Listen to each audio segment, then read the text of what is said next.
Greetings and hello, Find Us Alive listeners. It's me, Anna, writer and director of the show, and melting ice sculpture. Put me back in the freezer, or I will die. Today we have a couple announcements and some new patrons to thank. Firstly, thank you all for voting for Hymns for the Road. In the People's Choice Podcast Awards, I am happy to announce that it has made the final slate. We will see how the panel of judges rules on our little show, but even the nomination is meaningful, so thank you all for listening and for voting. Also, tomorrow, September 6th, marks the 6th anniversary of Find Us Alive. To celebrate, we're going to begin selling physical script books, starting with the first 18 episodes. I've been working on these books for a very long time, so I'm really excited to finally be able to share them. We're also going to have another web phishing stream like we had on our Patreon a couple months ago, but this one is going to be public. At time of recording, we haven't nailed down the dates or the details for either, but more information is going to be in our newsletter, which you can subscribe to at hodgepodgeaudio.com. And now, on to our new patrons. A big special thanks to Inquisitive Llama, Dr. Harley's A and or E tattoo, Namir, Several Squirrels, Mr. Amper,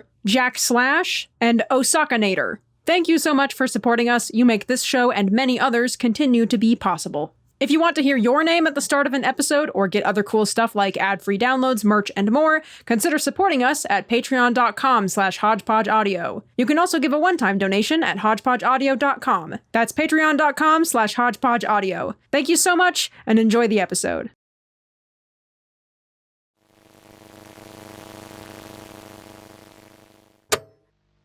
Item number SCP-6320. Object class Keter. Special containment procedures. SCP-6320 is currently contained within a 19 by 19 meter chamber built around it, located on the lowermost floor of Research Site 107. Individuals entering SCP-6320's containment chamber are to do so in standard protective attire. The chamber must be thoroughly cleaned twice daily, and no loose material left within 16 meters, 30 meters of the anomaly. Notice: the following documentation might be out of date. For more accurate information, please refresh the terminal to view an updated version. Following Incident 6320A, SCP-6320 and its surrounding area is to be monitored remotely via cameras. The underground area housing the anomaly is to be inspected by personnel once every 3 days, unless changes to the anomaly or surrounding area are observed in person or via the cameras. Notice: the following documentation might be out of date. For more accurate information, please refresh the terminal. The Foundation is to establish a quarantine zone within a 50-mile radius of SCP-6320. All civilians and non-Foundation personnel are to be evacuated from the area indefinitely. Means of measuring seismic activity and remotely monitoring SCP-6320 are to be maintained, with a temporary research outpost established in the ground floor of former Foundation Site 107. Notice: the following documentation might be out of date. For more accurate... Special containment procedures. Foundation established roadblocks are to be removed to allow for additional relief personnel. Notice: the following documentation might be out of date. Temporary provisions have been established to allow for the inclusion of qualified non-Foundation personnel in containment efforts, until such a time as the Foundation has stopped the progression of... Of course now they want to pay attention to it. It's better than, not agreeing to work with us at all. Where are they evacuating the skeleton crew to? The post office. They don't want anyone they're actually paying to go down there. But they're letting the volunteers go. And at least some of the volunteers have drones. Speaking from my experience of the place, I don't think drones are the most efficient means of surveillance. We would waste a lot of time trying to fly a robot through it, especially now that a lot of it is just raw Earth again. It's too labyrinthian. It's less about efficiency and more about keeping people away from it. If what Raddagher said is true, it won't matter where people are in proximity to it. They could be a mile out, they could be 1,000 miles out. We don't need to be careful, we need to be fast. When is your next reset? Soon. Couple days. The first group of volunteers should be coming in from Vegas tomorrow. Are you coming with them? No, but Noah is. He's using all 5 of his PTO days for the year on this, so you better be grateful. Well, if it keeps progressing, you may all be dead by the end of the year anyway. So now's the time to use them. Wait a sec, Harley, someone's blowing me up. Dr. Harley, I have been informed that the other Dr. Cordell has been approached by a second, larger group of plainclothes volunteers. Plainclothes? Who are they with? We don't know, And we don't need to ask, but they're probably not Foundation. But Noah says he's renting a bigger vehicle. Description. Annotations by Site 107 staff may diverge from greater Foundation documentation. SCP-6320 is an extra-dimensional rift. And associated interior space. Located in a stone wall at the bottom of a disused copper mine in Nevada. Appearing in the shape of a mineral deposit vein, the anomaly has been described as resembling a tear into outer space, with the interior even exhibiting a parallax effect. However, SCP-6320's behavior as a flat surface suggests this apparent depth is a visual illusion. The interior extra-dimensional space associated with SCP-6320 have not been measured, and limits to its size have not been observed. Any loose particulate matter, such as dirt, crumbs, dust, etc., or freestanding liquids left within a 16-meter radius of SCP-6320 gradually rearranges into a copy of SCP-6320's shape, before disappearing completely. Additionally, any object or creature that comes into direct physical contact with SCP-6320 immediately disappears as well. Recording equipment that has vanished after touching the anomaly produces no footage. The anomaly is capable of subsuming objects and creatures into itself using a variety of methods, including direct physical contact with the exterior rift, the anomalous manipulation of objects, and SCP-6320 exhibits a variety of self-replicating behaviors. Vectors of these behaviors have been categorized by Site 107 researchers as instances of SCP-6320-1. Physical replications of the rift's shape, formed through the anomalous manipulation of particulate matter and liquids. SCP-6320-2. Anomalously altered animal plant life that serve to proliferate instances of SCP-6320-1 and -3. SCP-6320-3 instances are humanoid anomalies created when a -1 instance is formed in the flesh of a human subject, either through direct contact with the anomaly or through more invasive means.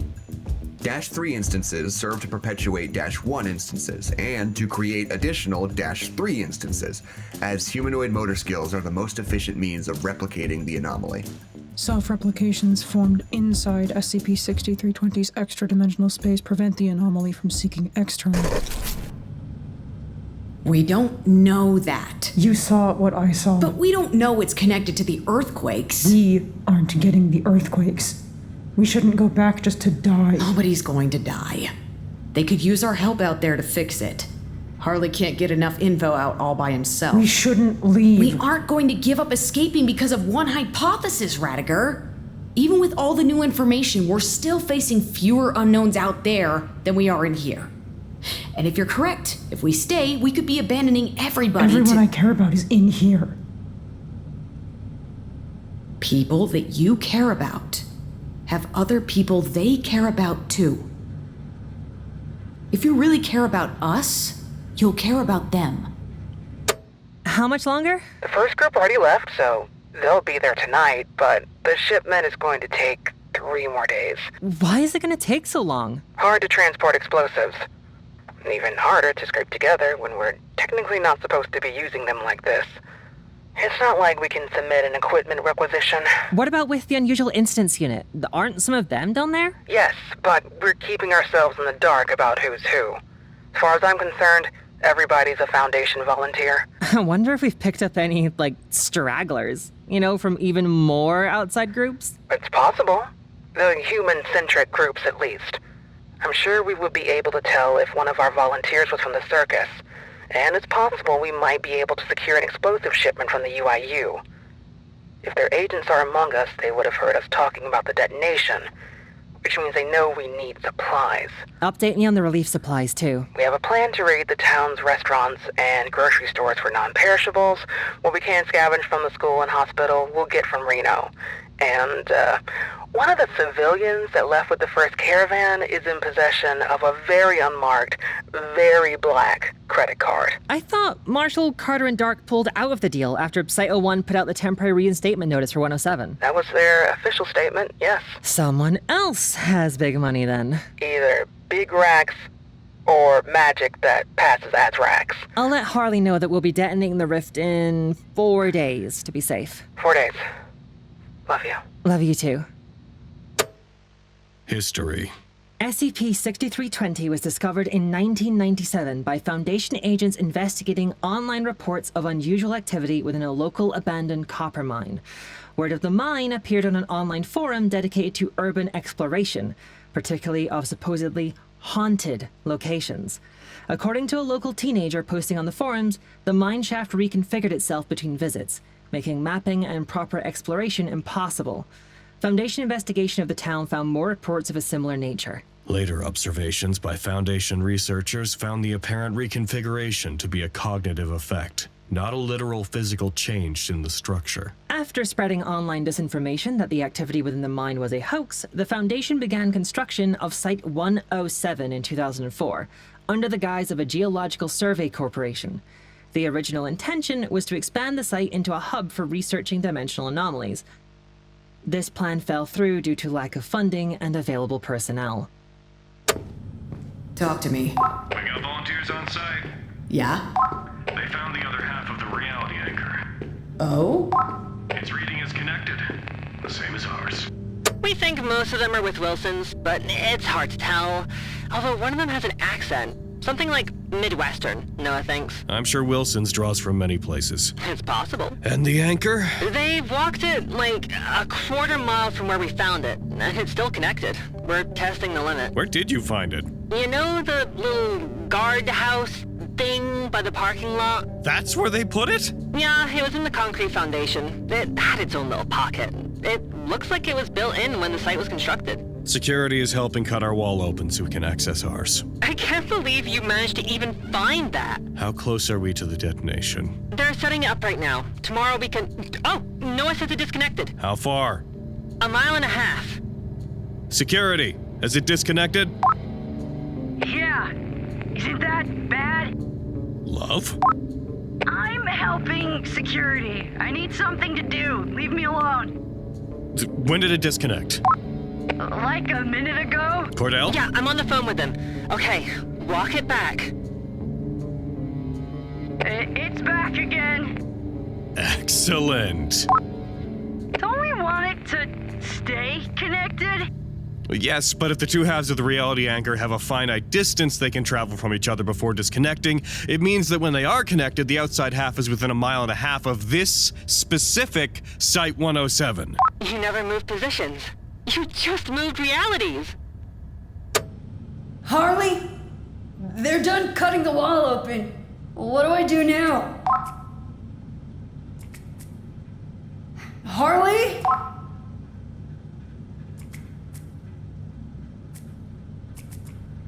Wish there was something you could do, dump truck.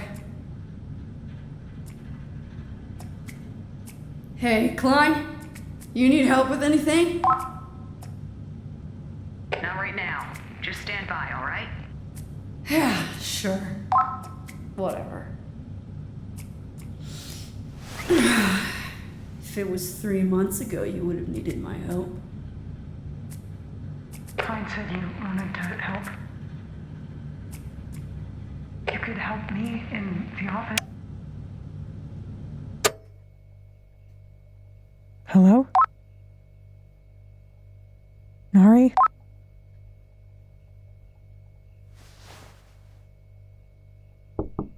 Coming in. Show it to me again. Good. This is good.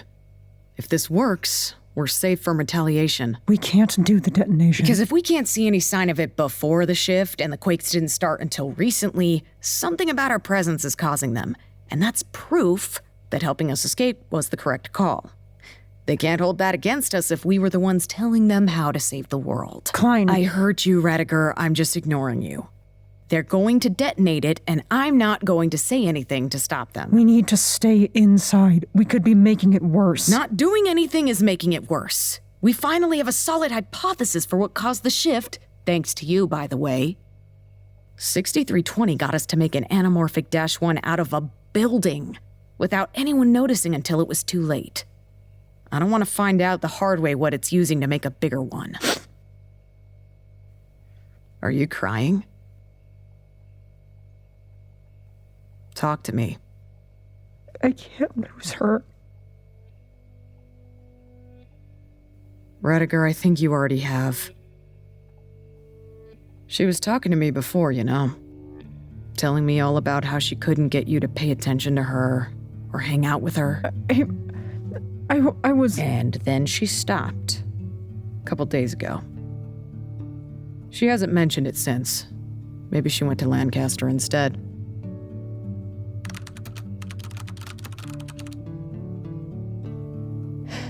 Yeah, she probably is going to get transferred. She's definitely not going to be a field agent anymore, if she even was one in the first place. Yeah, that.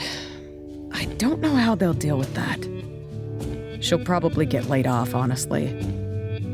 Maybe if she makes a full mental recovery, they'd move her to a desk job. But she's still in pretty rough shape. Even the cannon fodder people they station outside some of the doors still need certain qualifications. I'd be surprised if they bothered to keep her around at all. Then again, we've always had good medical benefits. Maybe they'll take the time to help her get back to something. If you need her that bad, do something.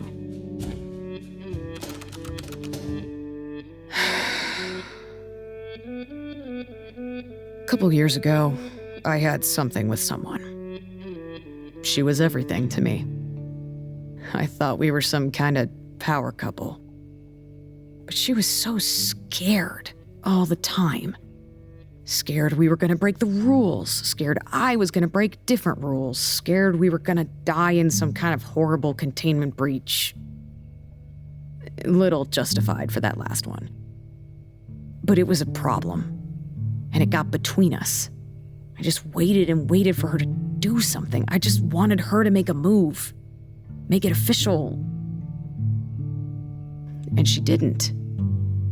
She spent like 3 years keeping us in this state of suspended animation, waiting for all the circumstances to be perfect. And they never were. We fought a lot about it. And eventually, I gave up. I wasn't going to sit around hoping that everything was going to line up exactly right. It's never exactly right. It was never going to be. I think she might still be waiting. They snatched you up from your day job, right? That's how you got here? And they said, watch the cameras here, and then watch the cameras there, and you just did? Did you ever want anything before that? I wanted to see the ocean. Why didn't you? Did you ever apply to transfer closer to the coast? Did you try and get a raise so you could move? Maybe quit the Foundation and get a different security job somewhere else? Why not? How old were you when you got your first security job? At that front business? 18. How old are you now? 22. Christ, you're an infant. Okay, maybe it's not your fault you spent so long just sitting around. Maybe nobody told you, so now I'm going to. You have to do something. You can't just sit in front of your screens and wait for things to happen to you. If you want something, you have to pursue it. If you don't, you're gonna blink and you'll be 55 still sitting on your ass in this office, and everyone around you will have moved on. You two have a good thing going. Don't fuck it up. It sucks to be on the other end of that too.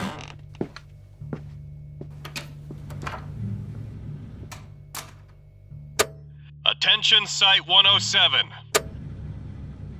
We will soon be counting down until volunteers on the outside detonate an explosive on the rift. Their researchers and ours have determined collectively that this is our best chance of stressing the boundaries of the void to a point that it spits us out, in so many words.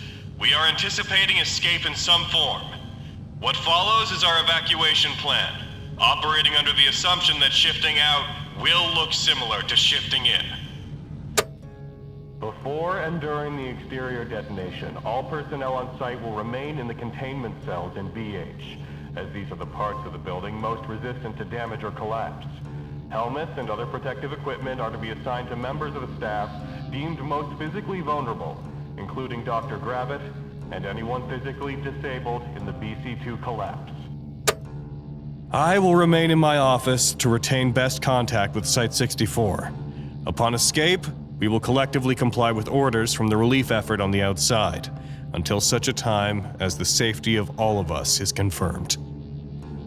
In the event that we reappear in our previous location in the tunnels surrounding the anomaly, security is responsible for assuring that all members of staff, including D-Class personnel, are safely evacuated from the building and moved to the established receiving area at the community center. Upon escaping, Ortiz and Campbell will be stationed at the doors and conducting a head count to make sure everyone has been evacuated. They will be the last to exit the building. We will be evacuating in the following groups. Please stay with your group and try to make this as easy as possible for everyone. Group 1, Medical and Dr. Gravitt, followed by anyone who may sustain injuries during the second shift. Following, Group 2, Agent Howard, Myers, Officer Gray, Evans, Chavez, and Agent Love, accompanied by Rojas and Burnett from security to help those with mobility difficulties. Group 3, Dr. Shao and Maintenance. Group 4, Containment and former D-Class personnel. Group 5, Botany, Engineering, and Records. Group 6, Research and Communications. Group 7, the remainder of security. Volunteers will be waiting topside to move us to the community center multi-purpose room for initial medical attention and quarantine. As soon as we're out of here, Site-107, we are civilians. Expect to be bossed around and taken care of. Once we've secured our people's safety, then we can worry about advocating for ourselves. I'm sure we all have a lot to say, and a lot to ask. Those of you who have not made it to the containment level yet, hurry. Once we have all been secured, we can give Cordell the okay to set off the bomb.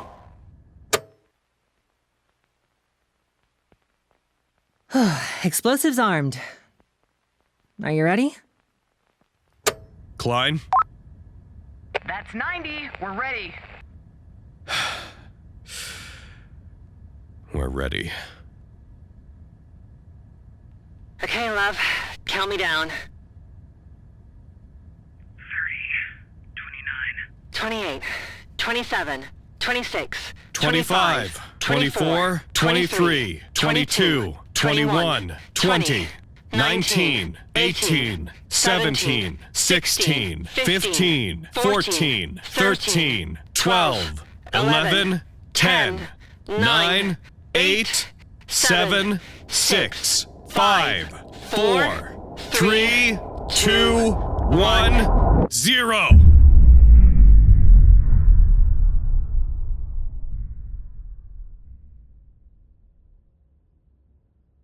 Site-64.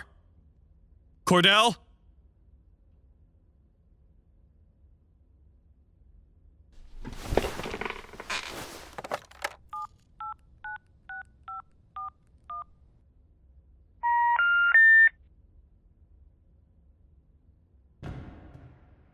We're dark down here.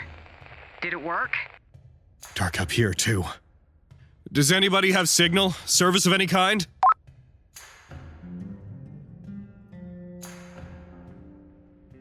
No. Fuck.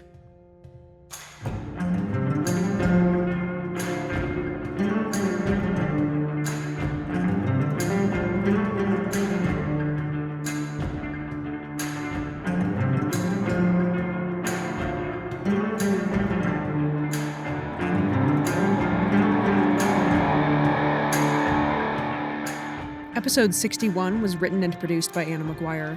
The voice of Harley is Logan Laidlaw. The voice of Klein is Taschia Ritter. The voice of Lancaster is Jackson McMurray. The voice of Agent Love is Tabitha Bardall. The voice of Raddagher is Anna Maguire. The voice of Cordell is Ashley Quills. The voice of Noah is Vyn Vox. Original music by Jackson McMurray. If you like our show and want to support us, sign up for our newsletter at hodgepodgeaudio.com. This podcast, along with all content relating to the SCP Foundation, is released under a Creative Commons Share-alike 3.0 license. Thank you for listening.